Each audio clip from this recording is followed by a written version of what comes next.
যারা হনুমানজির মঙ্গলবারের ব্রত করছেন বা যারা প্রতি মঙ্গলবারই হনুমানজিকে পুজো করে থাকেন, তারা কি কি প্রসাদ নিবেদন করবেন এবং তার কি কি ফল লাভ করবেন, চলুন জেনে নিই।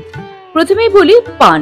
পান হচ্ছে গিয়ে যেটা বেনারসি পান বলা হয়, সেই পান ভগবানকে অর্থাৎ বজরংবলীকে আপনি অর্পণ করুন। এর উদ্দেশ্য হলো আপনার প্রত্যেকটি গুরুত্বপূর্ণ কাজের দায়িত্ব ভগবানজি নিজেই নিয়ে নেবেন।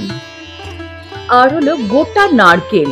গোটা নারকেল নিবেদন করলে হনুমানজি নিজেই সেই ঘরের রক্ষা করে থাকেন। গুড় ও ছোলা, মানে গুড় কিন্তু হচ্ছে আপনার আখের গুড়। আখের গুড় আর ছোলা এই দুটি একসাথে নিবেদন করলে ঘরের নিত্য কলহ দূর হয়ে যায়।